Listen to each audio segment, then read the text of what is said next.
sa bahay. So, kung ano lang yung available, yun lang yung gagamitin ko today sa paggawa ng ramen. So, kailangan natin ng nilagang itlog, fried tofu, dahil yun lang yung available dito sa bahay. And then, pork belly, soy milk, and also we need the peanut butter. Sorry sa messy hindi pa kasi katapos So, meron tayo ditong cabbage, peeled garlic, sili, and then another sili na pula, roasted garlic, and then meron din tayo dito na nor cube, then chicken flavor. We also have the 2 portobello mushroom. And then ito yung gagamitin nating ramen noodles. Ayan. So itong itlog na nalaga na natin yung kanina. So yun yung kailangan natin for today. Kung ano yung So umpisahan na natin i-cut yung ating mushroom. So pinunasan ko lang ito, hindi ko na siya hinuhugasan. Then cut mo lang.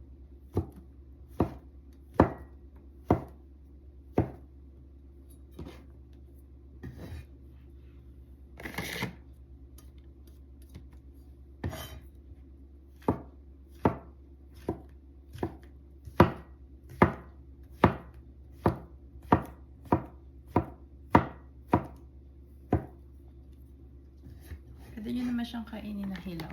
Pero, sama na lang natin sa noodles. O pwede i-toppings lang din natin.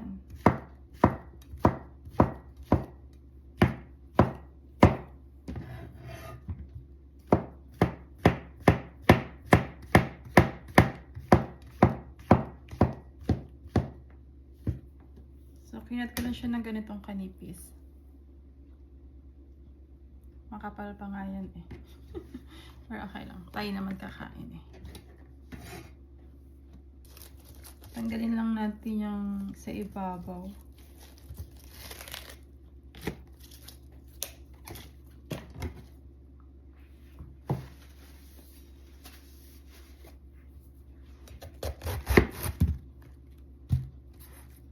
And then tanggalin natin ito sa middle. Then, kakat lang din natin siya ng manipis.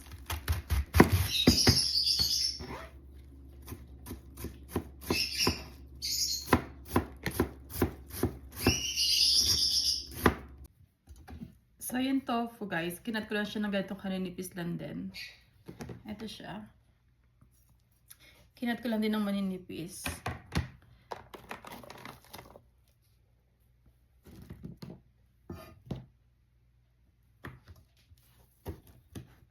Medyo frozen pa siya pero madali naman siyang mahiwa din.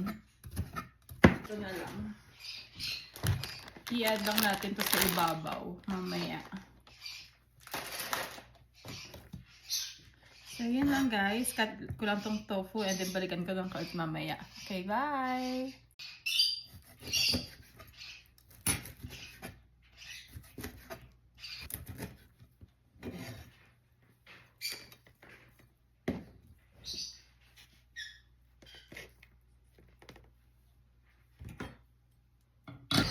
So, kailangan natin yung 4 cups ng water. So, nakapaglagay na ako ng 2 cups dito. So, mag-add lang ko yung 2. So, total of 4 cups ng water. 2 cup ng soy milk. Kahit hindi pa siya kumukulo, pwede nyo na siyang ilagay. Halo nyo na.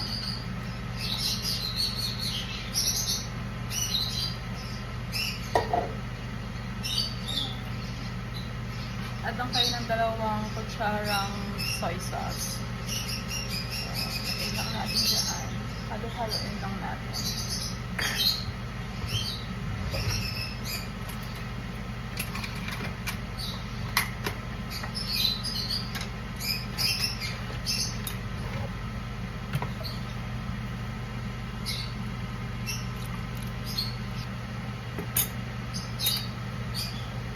Then, nalagyan lang natin siya ng mga 3 to 4 na tablespoon ng peanut butter. Ganito lang siya.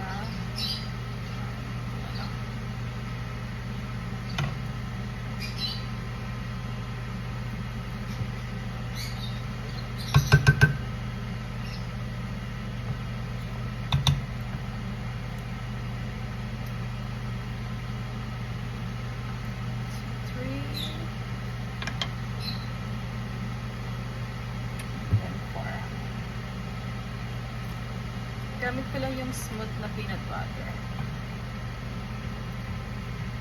Ito lang siya. Smooth. And add na natin yung chicken or cube.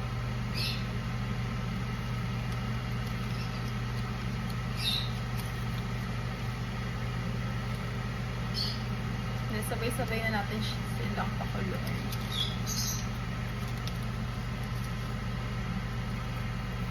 Pwede rin kayo maglagay ng sesame seed.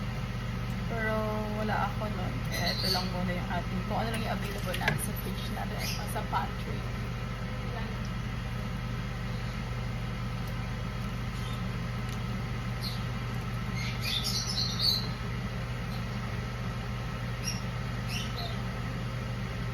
Pwede na tayo mag-add ng garlic natin dito.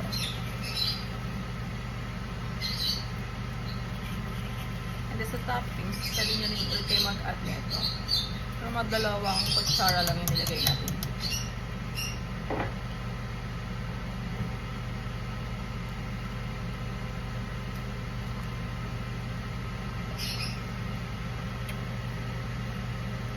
Madali na siyang gawin kapag meron kang pork cube or soy milk, peanut butter. Pero kung wala yun, siguro merong alternate. Kasi alam ko pwede rin maglagay ng mayonnaise, na Japanese mayo. But wala naman ako nun. So, next time natin is try yun. Kapag nakabili ako. So, hintayin natin siyang kumulo.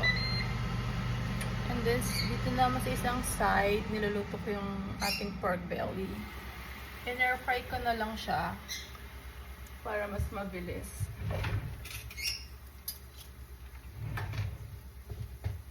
Sama ko kayo dito. Ang tsura niya.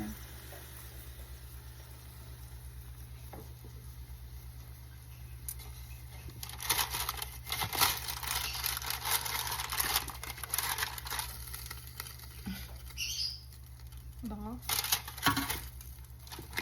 Nung nabili ko to, para siyang itsurang lechon belly. Isang roll na malaki. Ito pa yung isa. So mamaya kapag naluto na siya, ikat natin. Balik ko kayo dito.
So, balikan ko kayo guys mamaya kapag mag-start na tayo. Ay, umaapaw. Katayin na natin. Hindi pa tayong maapawan. Dito tayo sa isang side. Parang magulo ang ating pagluluto. Ano? Iiyak yung ating mga ibon. Kailangan natin pakainin na. Pero, maya-maya na lang pag natapos na tayo dito. So, mahirap yung kagat ikat ng manipis, guys. Siguro kung meron kayong sobrang sharp na knife, baka makat nyo siya ng maayos.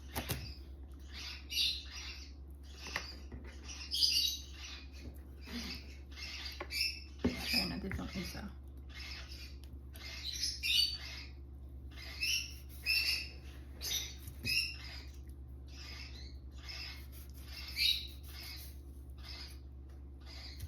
Hirap pa. Sa ganito siguro. Pag ganun. Siguro pag ganun. Try natin pag ganun.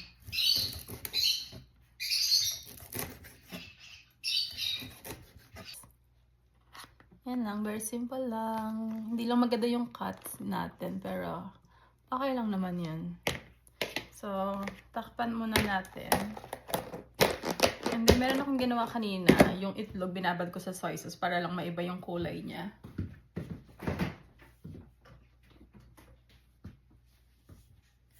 So, binabad ko siya sa soy sauce, water, ano ba ba nilagay ko? Asukal, and then konting vinegar. Ganito yung itsura niya. Tingnan nga natin kung nagkulay na siya.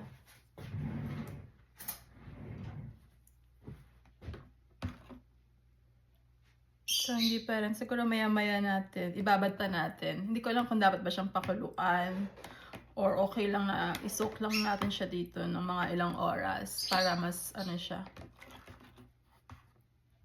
Mas dark yung kulay niya.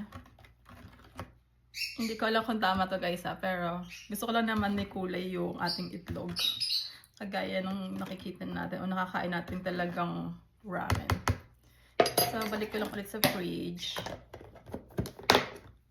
And then, balikan ko kayo mamaya kapag na-ready natin lahat. Okay, bye!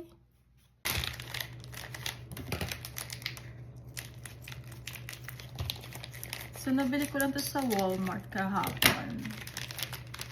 Open natin dalawa. So, kailangan magpakulo muna tayo ng water. And then, 3 minutes natin siyang ilalagay doon sa kumukulong tubig. Tsaka natin siya i-drain. So, kumukulo na yung water natin. Pwede natin ilagay yung nating ramen noodles.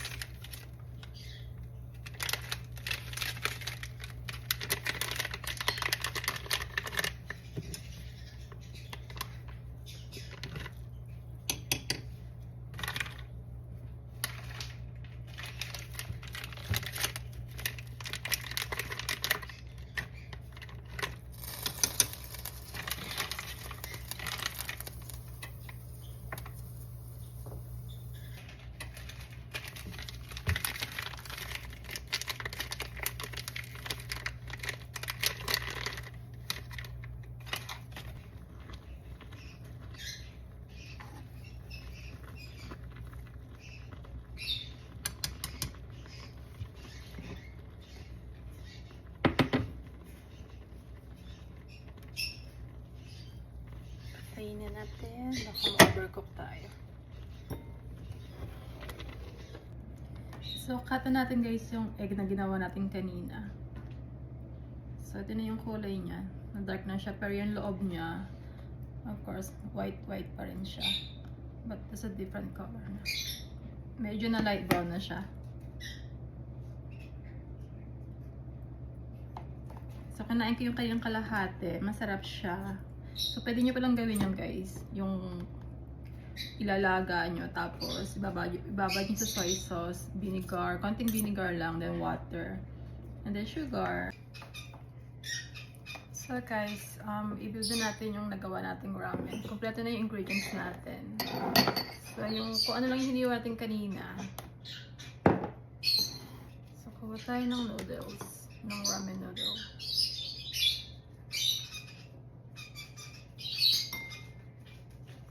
So, yung tatlong box na na-open natin, ito siya. Madami pala. So, pala dalawa lang yung in-open natin kanina.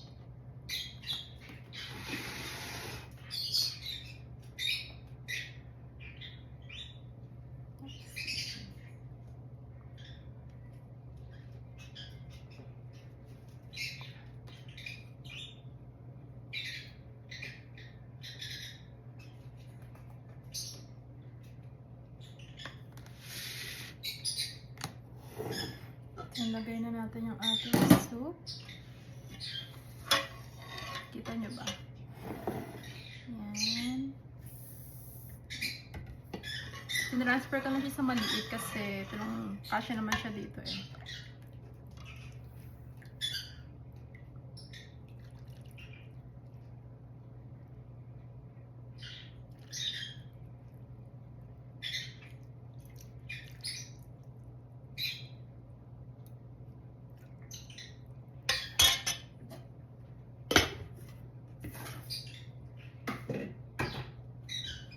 Then, lagyan na natin ng toppings. Ano ba unahin natin? Siguro itong vegetable.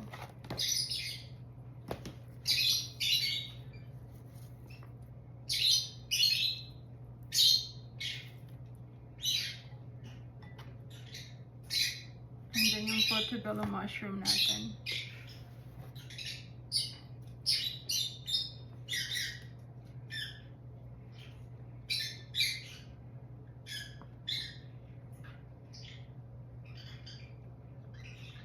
Dagdagan natin ng gulay.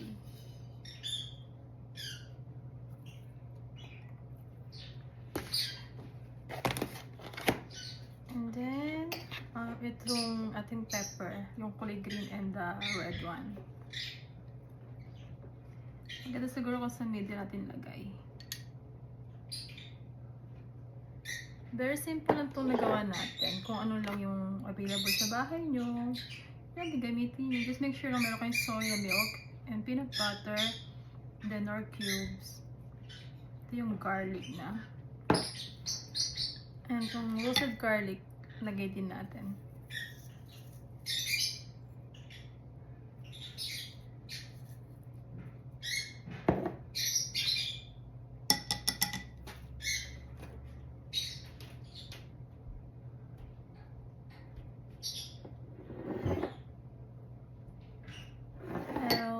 Itong ating egg.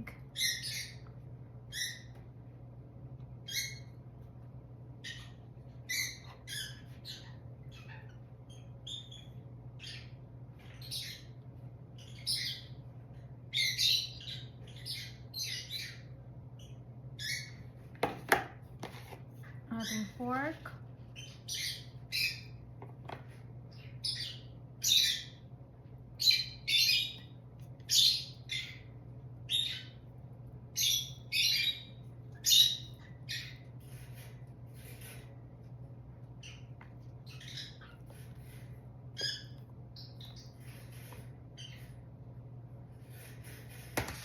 And then, lagay natin ang ating roasted seaweed. Diyan sa gilid.